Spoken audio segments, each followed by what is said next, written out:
आज हम दर्शकों को एक ऐसी अजीम हस्ती से मिलाना चाहते हैं कि जो पॉलिटिकल होते हुए भी नॉन पॉलिटिकल है। अब आप ये कहेंगे कि पॉलिटिकल होते हुए नॉन पॉलिटिकल कैसे?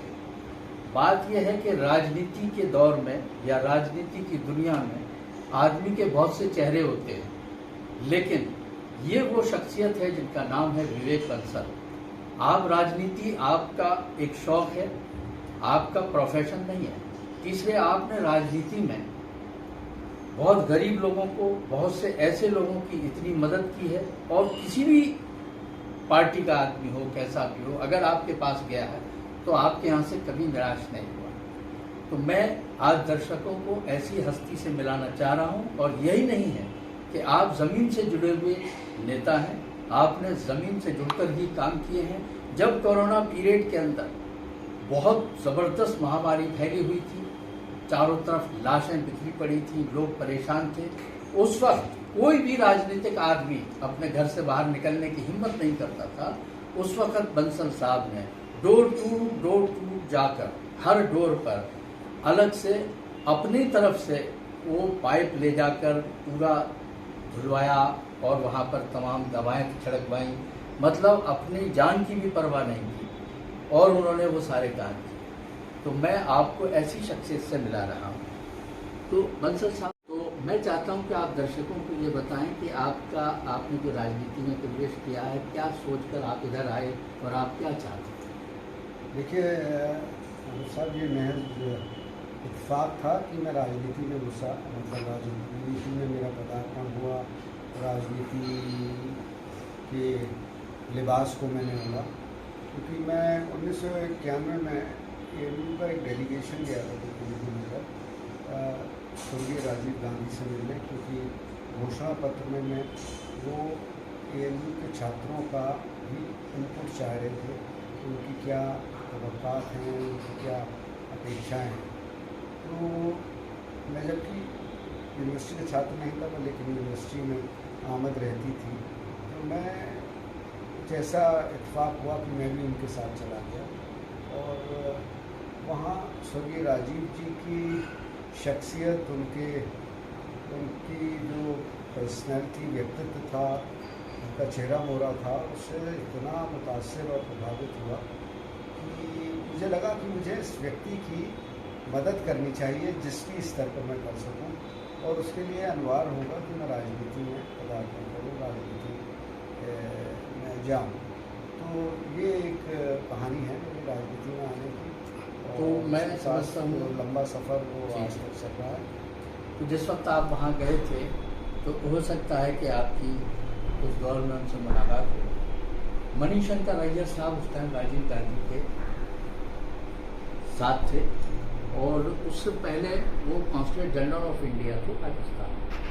तो बट आई डोंट नो, शायद उसी दौर में आपकी मुलाकात हुई या नहीं हुई, लेकिन आपने ये बात बिल्कुल सही कही है। वहाँ से प्रेरणा लेकर आपने राजनीति शुरू की। तो पहली बार आपने चुनाव कब लड़ा? मैंने राजनीति बस उसी के बाद शुरू की। उसी के बाद 93 में मुझे पार्टी ने टिकट दे दिया MLA का। उस समय का दौर बहुत पार्टी के एतबार से बहुत, और मैं भी इस राजनीति में बिल्कुल नया था, मुझे उम्मीद भी नहीं थी मुझे टिकट देंगे। मैं तो ऐसे ही चला गया था। अपने हमारे जो शहर अध्यक्ष होते थे जयफर रहमान शेरवानी, वो टिकट मांग रहे थे, मैं उनके साथ चला गया। मैंने कहा कि मैं भी अपना बायोडेटा दे दूँ।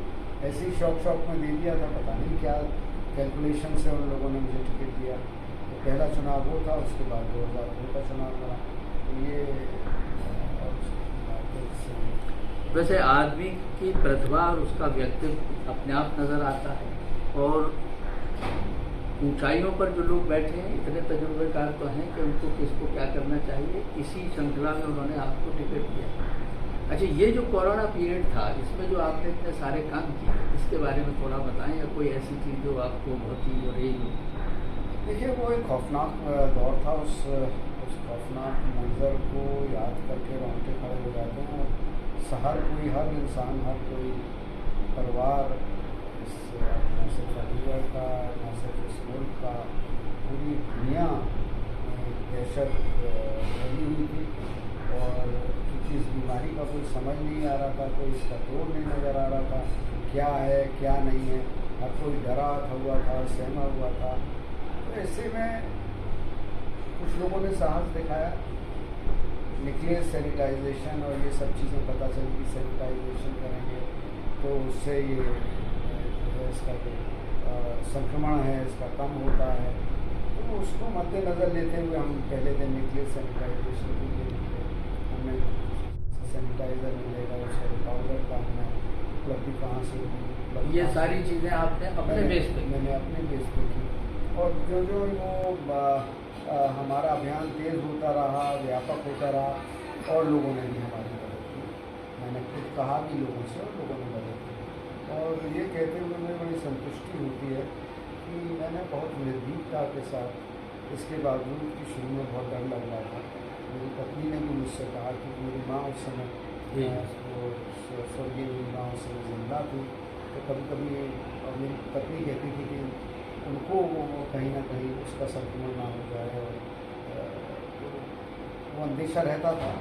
पर खुदा कहिए, भगवान कहिए, उनकी बड़ी रहमत रही कि ऐसा कुछ नहीं हुआ। और मैं बिल्कुल उससे नहीं, आप एक अच्छे मिशन के लिए थे, इसलिए ऊपर वाले ने भी आपका साथ दिया। अब उसे यूँ कह सकते हैं आप। पर बहरहाल बड़ा हमने मुसलसल काम किया, उसमें घर नहीं बैठे। सुबह एक जिसे कहते हैं ना, एक ऐसा रूटीन बन गया था कि 9 बजे घर से निकल जाना है, 2-2:30 बजे आना है, और उसके बाद फिर 3-4 बजे फिर निकल जाना है।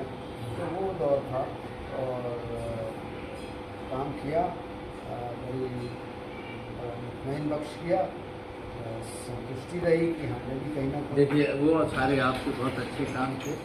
और सवाल और करना चाहता हूँ, आज का जो राजनीतिक मामला चल रहा है, आज की राजनीति के बारे में आप क्या कहेंगे? देखिए, मैं कुछ नहीं कहूँगा, राजनीति वही है। राजनीति जो समाज का परिदृश्य है वो राजनीति है। राजनीति कोई ऊपर से नहीं टपकती है, जैसा लोग चाहते हैं वैसी राजनीति होती है।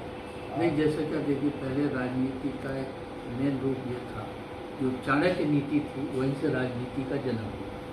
लेकिन मैं समझता हूँ आज की जो राजनीति है वो किसी उस टाइप की राजनीति में नहीं है, किसी का कोई वो नहीं है जो हम समझते हैं। जो मैंने अभी पहले कहा था, प्रोफेशनल राजनीति एक तरीके से प्रोफेशनल मामला हो गया, और आप प्रोफेशनल की तरफ शुरू से ही नहीं गए, तो कहीं ना कहीं ऐसी चीज़ में आदमी को परेशानियाँ उठानी पड़ती हैं। तो मेरा वही एक छोटा सवाल।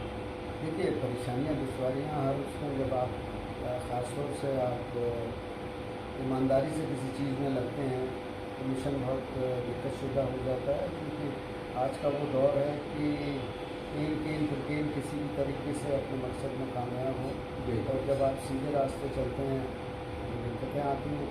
और जाहिर सी बात है, मैं दिक्कतें भी देख रहा हूँ। आज लोगों की नीति और सिद्धांत कुछ नहीं रहेंगे, आइडियोलॉजी कुछ नहीं रहेगी। आज सिर्फ और सिर्फ सत्ता में काबिज होना है, विधायक बनना है, सांसद बनना है।